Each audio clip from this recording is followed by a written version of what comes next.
Vamos lá, amados. Hoje nós iremos participar da mesa do Senhor, da ceia do Senhor. E eu quero compartilhar com vocês um texto que está lá no Evangelho de Lucas, no capítulo 23, um texto conhecidíssimo, a crucificação de Jesus. E aqui, vamos ler a partir do verso 38. Havia uma inscrição acima dele que dizia: "Este é o Rei dos Judeus." E pode continuar até o 43. Um dos criminosos que ali estavam, dependurados, lançava-lhe insultos: "Você não é o Cristo? Salve-se a si mesmo e a nós." Mas o outro criminoso o repreendeu, dizendo: "Você não teme a Deus, nem estando sob a mesma sentença? Nós, estamos sendo punidos com justiça, porque estamos recebendo o que os nossos atos merecem. Mas este homem não cometeu nenhum mal." E então ele disse a Jesus: "Jesus, lembra-te de mim quando entrares no teu reino." E Jesus, olhando para ele, lhe respondeu: "Eu lhe garanto, em verdade vos digo, hoje você estará comigo no paraíso." Palavras do Senhor. Curva sua cabeça, vamos falar com Deus. Pai eterno, Deus bendito, obrigado, Senhor, porque essa cena, ela não sai de nossos corações. A crucificação do Senhor, tudo o que aconteceu, os momentos que antecederam, a ceia, tudo, Senhor, que envolveu esse ato de amor do Senhor por nós, pecadores. Pai, obrigado, Senhor. Obrigado por tudo que o Senhor tem feito. Obrigado pelas bênçãos. Obrigado pelo ar que respiramos, pelo sol, pela chuva, Senhor. Obrigado pelos nossos irmãos, pelas nossas famílias. Obrigado, Senhor, porque o nosso coração tem que ser grato. Em tudo dai graças, a Tua palavra nos diz. Eu quero te pedir agora humildemente que Teu Espírito Santo possa falar conosco através da minha pessoa. Que não seja apenas eu falando, mas que o Senhor possa me inspirar, assim como inspirou e tem inspirado muitos homens, servos Teus, servas Tuas, que pregam o verdadeiro Evangelho. Que as palavras da minha boca, Senhor, e o meditar do meu coração sejam agradáveis a Ti, Rei meu e Deus meu. Amados, eu não vou ficar nesse texto meditando em tudo que ocorreu aqui, em tudo que antecedeu, mas eu quero me apegar aqui nas palavras de Jesus, ali na cruz, uma das suas últimas frases, ditas ali naquele momento de dor e angústia, naquele momento na história humana, talvez o principal momento em relação ao ato salvífico de Deus em relação à humanidade. A morte, o próprio Cristo disse: "Vocês estarão comemorando a minha morte até que eu venha." A ressurreição de Jesus é o anúncio de que tudo se concretizou. Quando Jesus lá na cruz mesmo disse: "Tetelestai", está consumado. Na ressurreição, essa palavra se cumpre totalmente.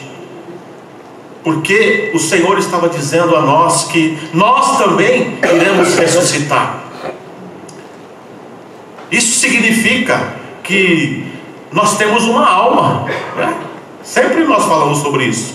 Muitas pessoas se esquecem que você tem uma alma. Quando nós pensamos alma e espírito, praticamente a mesma coisa. São tão ligadas que a própria palavra diz que é só a palavra de Deus que tem essa função, ou pode fazer com que a alma e o espírito se separem, de tão juntas que elas são. E eu quero meditar com vocês hoje rapidamente sobre o que acontece com a nossa alma após a morte. O que acontece com a nossa alma após a morte? Mas antes disso, nessa introdução, eu vejo em Jesus nós temos todas as respostas, todos os parâmetros, tudo que nós precisamos para entendermos o mundo, para entendermos os seres humanos, a complexidade das nossas mentes, em Jesus. Muitas pessoas buscam em outros lugares, muitos crentes, muitos cristãos buscam em outras fontes conhecimento a respeito de muitas especulações sobre a vida, de muitas perguntas que nós temos a respeito da vida. Muitas pessoas estão buscando coaches, treinadores, em inglês, né? Muitas pessoas buscam estudar muito psicologia. Não estou dizendo que isso não tenha que acontecer, não estou dizendo isso. Você pode ter o seu coach. É coach? Coach, desculpa. Estou estudando inglês ainda. Você pode ter o seu, vamos falar em português, seu treinador, né? Seu técnico. E é só aqui um exemplo. Você pode buscar em outras fontes, mas primeiro você tem que buscar em Deus. Primeiro você tem que ler o Evangelho. Primeiro você tem que ler a palavra. E depois você vai buscar em outras fontes. Vai buscar no Evangelho, vai buscar em Jesus, vai buscar no Antigo Testamento, entender o que Deus falou para nós, o que Deus falou para o seu povo no Antigo Testamento, que se você analisar, prestar atenção, você vai perceber que o Antigo Testamento fala muito com a igreja também, porque Cristo é a palavra. Amém.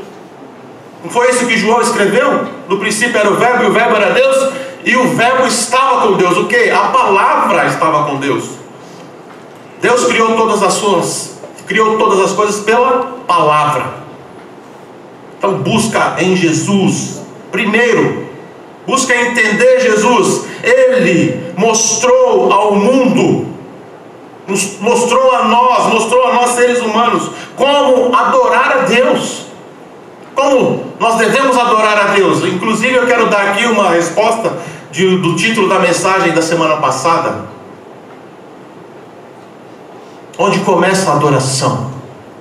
A adoração começa no coração, é na nossa alma, é aqui que começa a adoração. Jesus nos ensinou como nós devemos adorar a Deus. Jesus nos ensinou como nós temos que perdoar ao próximo. Jesus nos ensinou como nós temos que tratar o próximo.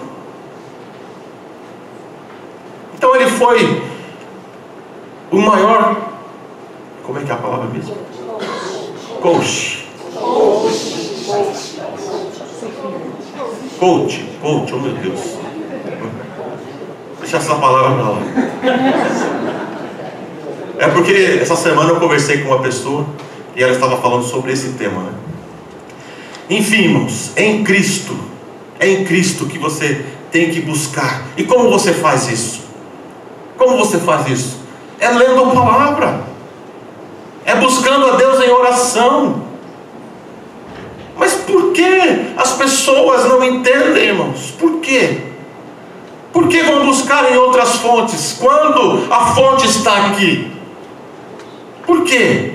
Se Jesus tem a resposta de como nós temos que viver de uma forma geral, se Jesus mostrou como Deus é e como nós temos que ser enquanto seres humanos, Ele mostrou.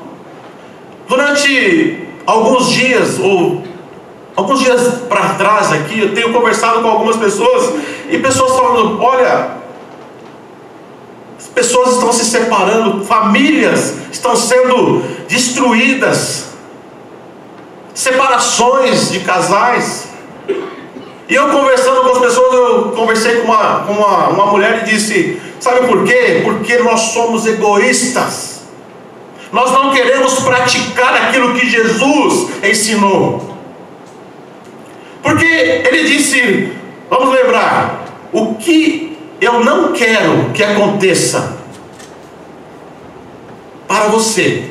Eu não quero que isso aconteça para você. Por quê? Eu não quero que aconteça comigo. O que não é bom para você não é bom para mim. É isso que Jesus falou. Tudo que você quer que aconteça com você, faça aos outros. Você quer ser feliz? Você quer que o teu casamento seja uma bênção? Faça com que o teu casamento seja uma bênção. Não fique esperando o outro. Se todos pensassem assim, então o que ia acontecer?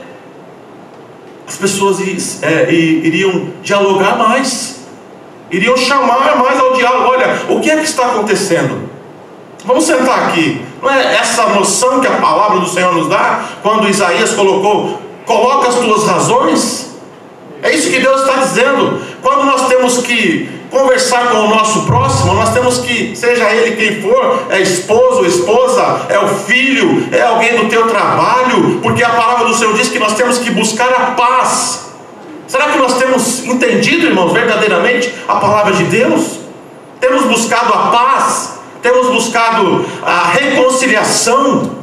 Será que o nosso diálogo, ele é humilde, no sentido de que eu tenho que ouvir e depois colocar aquilo que eu entendo, e depois você para refletir, e aí você chega num acordo?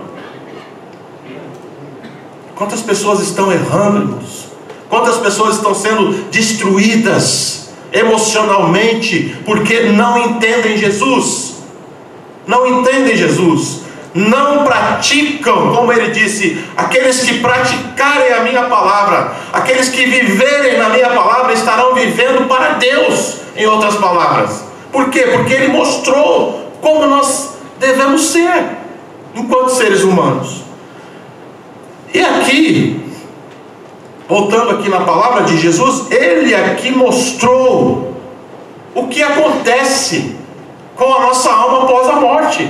Então, nessa palavra de Jesus, são quebradas. Eu já toquei aqui em algumas palavras desse assunto, mas vamos rememorar. São quebradas algumas especulações ou paradigmas sobre o que acontece com a nossa alma depois da morte. Jesus, ele é a palavra. Quando você lê o Antigo Testamento, é a palavra de Deus, como eu disse agora, é Jesus falando. Quando você lê o Novo Testamento, os homens que escreveram foram inspirados pelo Espírito Santo. Ou seja, quando eles escreveram a palavra de Deus, eles estavam falando aquilo que Jesus estava mostrando. Quando João escreveu o Apocalipse, Jesus fala para ele: escreve aí. Escreve, porque sou eu que estou falando. Então são, a partir da palavra de Jesus e outras partes da Bíblia que eu vou citar aqui agora, eu estou dizendo, irmãos, não estou pregando aqui nenhuma religião, não estou falando de protestantismo, não estou falando de catolicismo, não estou falando de espiritismo, não vou falar, na verdade. Eu estou falando de Bíblia, de palavra de Deus, não de religião. Então vamos lá, a partir da palavra de Jesus, a partir das Escrituras. Nessa palavra de Jesus, o que está quebrado aqui?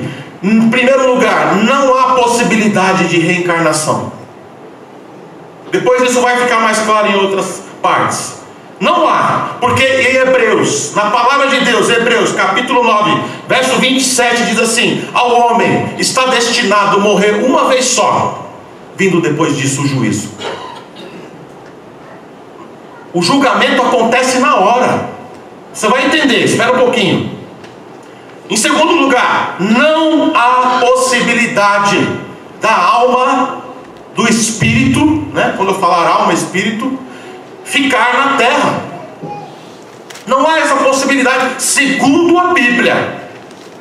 Não há. Porque você já viu alguns filmes aí que, segundo essa interpretação espírita, há essa possibilidade. Filme, muitos anos atrás, chamado Ghost, que é fantasma. Quem assistiu? É muito bonita a história.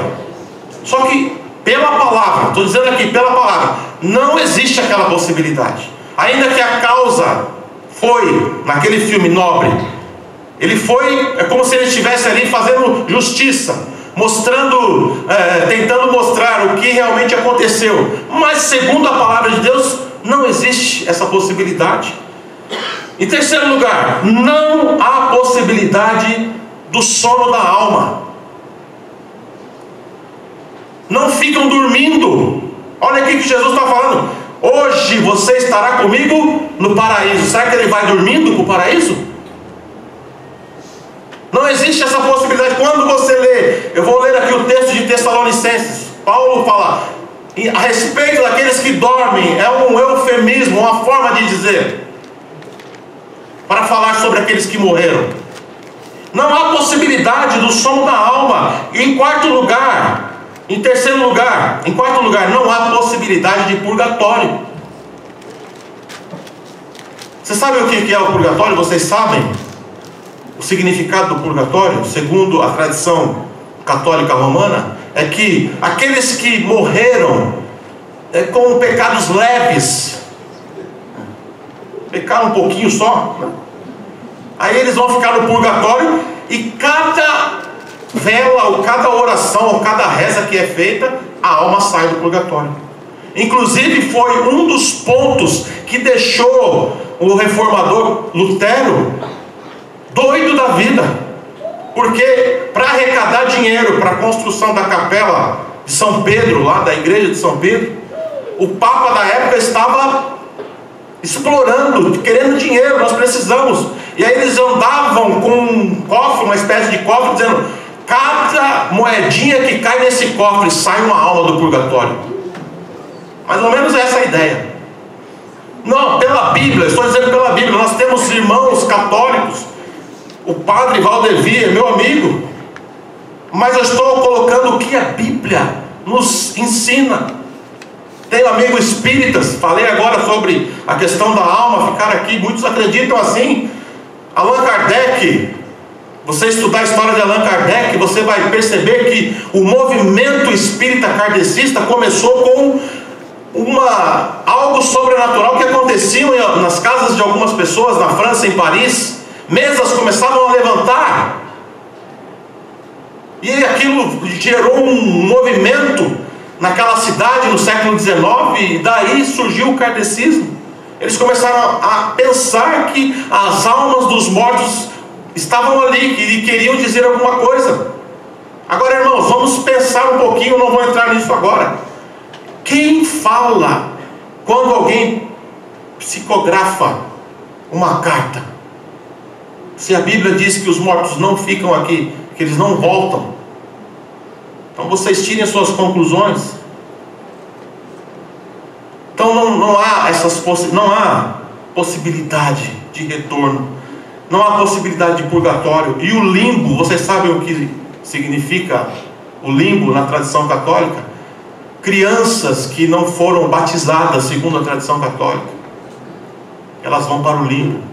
E pessoas que não tiveram a consciência do Evangelho, vamos dizer assim, estão lá no limbo segundo a tradição católica. Também não há essa possibilidade.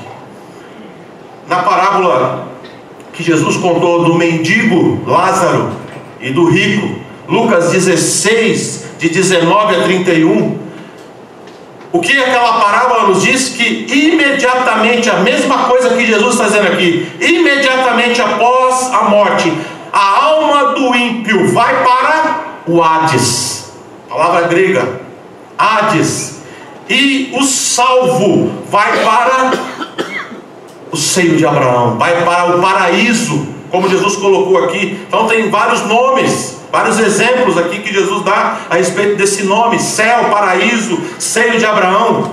Porque se você analisar aquela parábola, o rico, o texto de Lucas diz que ele olhou para cima.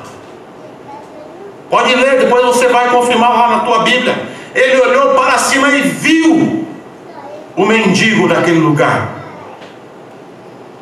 Assim, irmãos, como na morte e na ressurreição de Jesus, aconteceram coisas sobrenaturais na sua volta.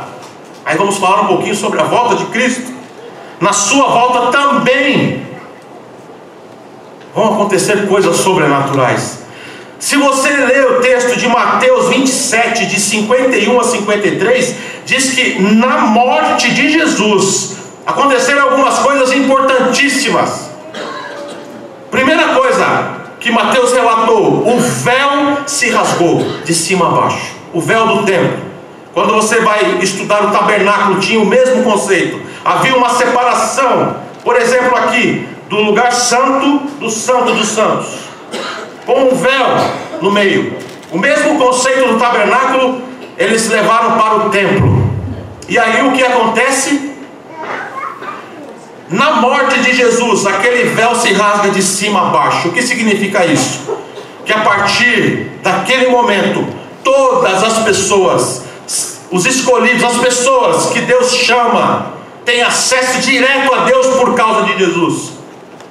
Ele é o sumo sacerdote. Ele está acima de todos. Foi-me dado todo o poder no céu e na terra, ele disse. Ou seja, é por causa de Jesus que nós temos acesso a Deus. O significado daquele véu era que Deus estava rasgando ali todo aquele ritual, tudo aquilo que estava, muitas vezes não permitia que as pessoas entendessem esse acesso a Deus. O que Deus estava dizendo era que agora, a partir de Cristo, todos vocês que estão me ouvindo podem orar, podem clamar, podem buscar, entendendo a palavra de Cristo, entendendo o Evangelho. Você pode orar a Deus em nome de Jesus. Aleluia. Todo aquele que invocar o nome do Senhor será salvo. O véu se rasgou. Em segundo lugar, nesse texto de Mateus, a terra tremeu. Em terceiro lugar, as rochas se partiram. As rochas se partiram. Em quarto lugar, olha que maravilha, naquele momento os sepulcros se abriram. E os santos, os corpos de pessoas, dos santos que tinham morrido, ressuscitaram na morte de Jesus, irmãos. E na volta de Cristo, eu vou hoje até onde Cristo e Paulo foram a respeito de escatologia. Não vou me aprofundar, porque isso é tema de estudo. Mas na volta de Cristo, o que acontece? Como nós falamos aqui, a alma está no céu, certo? A alma do ímpio está no Hades. Na volta de Cristo, vamos ler aqui Tessalonicenses, capítulo de número 4, verso de número 16. Pois dada a ordem, com a voz do arcanjo e o ressoar da trombeta de Deus, o próprio Senhor descerá dos céus, e os mortos em Cristo ressuscitarão primeiro, e depois nós, os que estiverem vivos, seremos arrebatados com eles nas nuvens para o encontro com o Senhor nos ares, e assim estaremos com o Senhor para sempre. O que acontecerá naquele dia, irmãos? Ao soar da trombeta, os mortos, a alma dos mortos, daqueles que estão no céu, elas se unirão aos seus corpos glorificados agora, corpos incorruptíveis. E nós subiremos, aqueles que estiverem vivos, eles serão transformados imediatamente. Imediatamente. Então vai acontecer um estrondo, as coisas vão ficar, as pessoas vão olhar e vão falar: o que é que está acontecendo? O que é que está acontecendo? E todos nós subiremos e nos encontraremos com o Senhor nos ares. Assim será a volta de Cristo, segundo o que Paulo escreveu aqui nesta carta. Será um dia maravilhoso, irmãos. Um dia maravilhoso. Agora, queridos, o que acontece com os ímpios nessa hora? O que a Bíblia, muitas vezes, nós temos que pensar aqui, ir em alguns lugares. Então eu vou dar aqui uma interpretação a respeito disso, pensando nessa mesma linha, nesse mesmo raciocínio. O que acontece com os ímpios? Vamos lá. O inferno existe. O inferno existe. Se nós estamos falando aqui que o ímpio, quando morre, ele já vai para um lugar de tormento. A sua alma, ela já vai para um lugar de tormento, que a Bíblia chama de Hades. De Hades. Nesse momento da ressurreição, a alma do ímpio, essa é uma interpretação, ela sairá do Hades da mesma forma, se unirá a um corpo indestrutível, da mesma forma que o corpo, que os corpos dos santos, a alma do ímpio sairá e se unirá ao seu corpo, ou seja, e eles serão lançados aonde? Agora, naquilo que Jesus chamou de Geena. Mateus capítulo 10, verso 28. Coloca por favor, Noé.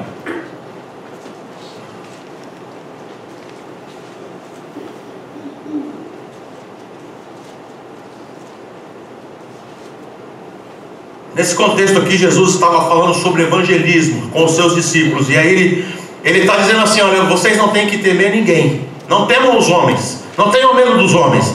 Não temais os que matam o corpo e não podem matar a alma. Temei antes aquele que pode fazer perecer no inferno tanto alma como corpo. Eu fui buscar essa palavra no texto grego, e o texto grego me trouxe a palavra Geena, Vale de Rinom, que era um lugar próximo a Jerusalém, onde o rei Acás, lá no Antigo Testamento, começou a fazer coisas terríveis, adoração a outros deuses. O rei Acás começou ali uma prostituição espiritual. Vocês já ouviram falar do deus Moloque, um deus cananeu?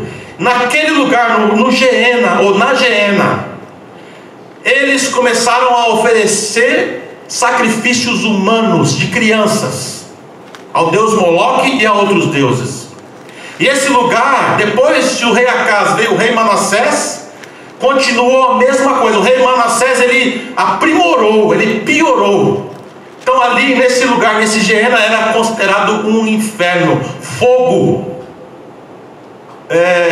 sacrifícios humanos. O deus Moloque, por isso essa palavra moleque pode ser em referência a esse deus Moloque, porque ele só aceitava, segundo a tradição nós sabemos que são demônios, só aceitava sacrifícios de crianças. Sacrifícios de crianças. E o que acontecia nesse sacrifício? Música alta, danças. Sabe por quê? Porque ele ficava com uma estátua com as suas mãos, talvez de bronze ou algum latão, fogo embaixo das suas mãos, fogo, muito fogo, e eram colocadas crianças vivas nas mãos do rei Moloque, do deus Moloque, crianças vivas. E para que os gritos, o sofrimento dessas crianças não fossem ouvidos, eram muitas danças, muito batuque, muita bateria alta. E eles entravam em transe, adorando a um deus pagão. Isso desagradou a Deus, claro, profundamente. Manassés continuou. No tempo de Jesus, irmãos, este lugar era um lixão, onde que eles colocavam ali, além do lixo, corpos de criminosos que foram mortos, sacrificados, ou melhor, crucificados. E esses corpos iam para lá e fogo, eles eram incinerados, queimados. Por isso que Jesus chamou esse lugar, por isso que no grego, no original, está Geena. Deus pode fazer isso. Deus pode, só Deus pode. Temam a Deus, temam a Deus. E o que acontece? lá no livro de Apocalipse, capítulo 9, está escrito assim: naqueles dias. Apocalipse, a cronologia, ela não é da forma como nós entendemos a cronologia. Aqui as coisas aconteceram, a revelação ela não segue uma lógica cronológica. E aí João escreveu assim: naqueles dias os homens procurarão a morte, mas não a encontrarão. Desejarão morrer, mas a morte fugirá deles. Eles receberão um corpo também indestrutível. Diante desses textos aqui, uma outra interpretação também cai por terra, diante dessa interpretação, que é a destruição dos ímpios. A destruição dos ímpios. Ou seja, segundo essa interpretação, vamos colocar aqui de uma certa forma assim: eu posso pecar, eu vou sofrer por um tempo, no Hades, ou seja lá onde for, e depois eu vou desaparecer. Mas não, a nossa alma, o nosso espírito é eterno, de todos os seres humanos, de todos. E aqui, Mateus 25, a partir do 41, Jesus, o próprio Cristo, dizendo aos ímpios: e então ele, Jesus, dirá aos que estiverem à sua esquerda: malditos, apartem-se de mim para o que? O fogo eterno, preparado para quem? Para o diabo e seus anjos. Que fogo eterno é esse? Mais uma vez, fazendo aqui um jogo de palavras: é o Geena, é o inferno, que será eterno, fogo eterno, que foi preparado para os anjos, para o diabo e seus anjos, seus demônios. E estes, quem? Os ímpios, irão para o castigo eterno, mas os justos para a vida eterna. O que acontece, irmãos, com a vida, com a nossa alma após a morte, é exatamente isso que a palavra do Senhor está nos dizendo. Você pode ter as suas interpretações, você pode até acreditar em muitas tradições, mas eu estou colocando diante de vocês aquilo que a Bíblia está nos colocando aqui. E eu quero concluir essa palavra lembrando de um texto lá de Deuteronômio, capítulo 11, do verso 26 ao 28. O Senhor dizendo a Israel, e consequentemente dizendo à igreja, aos seus escolhidos, às pessoas, aos seus eleitos. Os seus eleitos. A palavra aqui foi dirigida aos eleitos, a Israel, a igreja que é eleita, como Pedro escreveu. A igreja é eleita, nós estamos debaixo de uma eleição. Hoje estou colocando diante de vós a bênção e a maldição.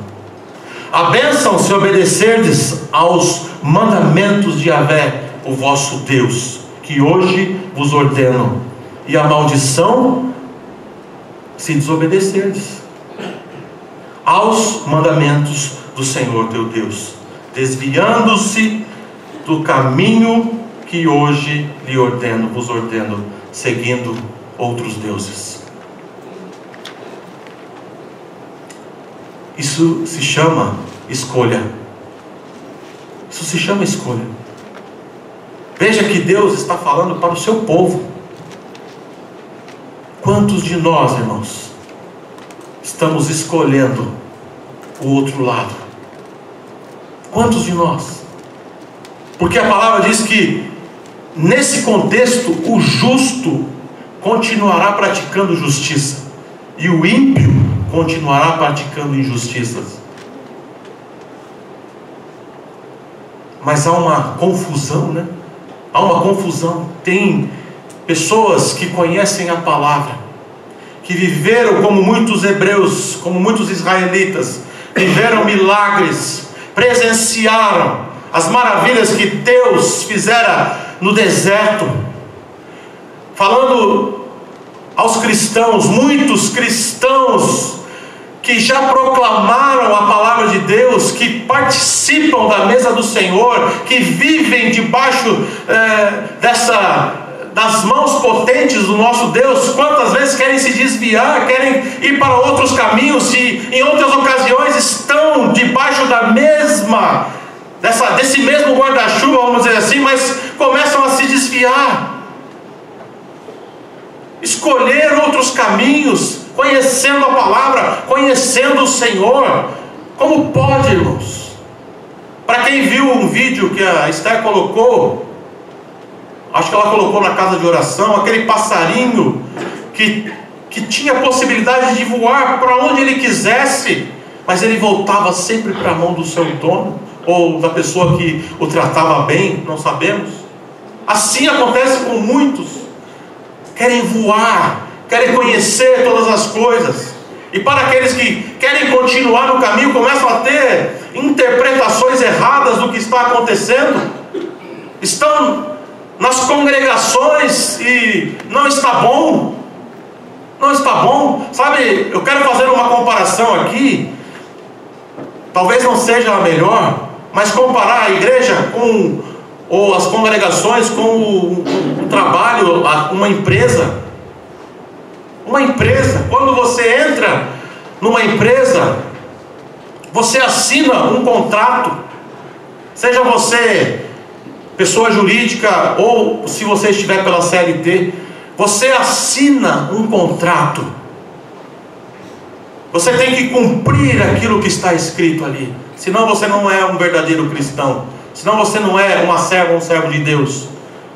Agora, depois fica reclamando, porque isso e aquilo, porque não estou gostando, não é isso. Se, estou falando de uma forma hipotética, de que tudo está claro, o contrato está claro, as coisas estão acontecendo, olha, aqui as regras são essas, e depois você começa a se revoltar, depois você quer colocar as tuas regras, de uma forma, a igreja é diferente, nós sabemos, mas essa linha de pensamento pode ser a mesma. Quando o Senhor nos chama, as regras estão aqui, irmãos, na palavra, como nós temos que viver, como nós temos que viver em grupo, como igreja, como deve ser o nosso casamento, o nosso lar, a nossa vida. O contrato está aqui. E quando você batizou, quando você foi batizada, você estava assinando esse contrato com Deus, uma aliança com Deus. Muitos estão quebrando essa aliança, estão vivendo para si, querendo se voar, como o exemplo que eu deixei aqui agora. Eu não sou Deus, não sei quem é salvo e quem não é, só o Senhor sabe, mas eu creio que o Espírito fala muito forte aos corações. É Ele quem dá a direção, é Ele quem testifica com o nosso Espírito que nós somos filhos de Deus. E se esse Espírito tem testificado com o teu Espírito que você é filho ou filha de Deus, preste atenção no que você está fazendo, porque há possibilidade de você entristecer o Espírito Santo de Deus. Há a possibilidade de você apagar o fogo do Espírito. Há essa possibilidade quando você se torna um rebelde, quando você se torna um murmurador, quando você se torna uma pessoa amarga, quando você vira as costas para o Senhor com as suas atitudes. Você está entristecendo o Espírito Santo, você está apagando a chama do Espírito Santo. Você está dizendo para o Senhor: eu não quero viver debaixo das tuas poderosas mãos, porque eu não quero ser manso, eu não quero ser pacificador, eu não quero buscar a paz. Quando eu faço dessa forma, quando eu ajo desse jeito, eu estou dizendo, em outras palavras, com as minhas atitudes para o Senhor. Agora, quando você, independentemente do que você esteja vivendo, você começa a lembrar da palavra do Senhor, falando sobre paz, falando sobre buscar a paz, quando o Espírito te toca, falando que, olha, todas as coisas são lícitas, todas as coisas são lícitas, mas nem todas convêm, nem todas. O Espírito Santo te cobra, e você fecha os teus ouvidos, fecha o teu coração, dizendo: Deus é bom, Deus é misericordioso, quando eu quiser, a palavra diz, quando eu pedir perdão, Ele vai me perdoar. Se você estiver agindo dessa forma sarcástica, pode ter certeza que você estará apagando a chama do Espírito Santo que está dentro de você. O inferno é real. O inferno é real, assim como o céu. Que Deus abençoe, para a glória do Senhor são todas as coisas. Amém? Amém.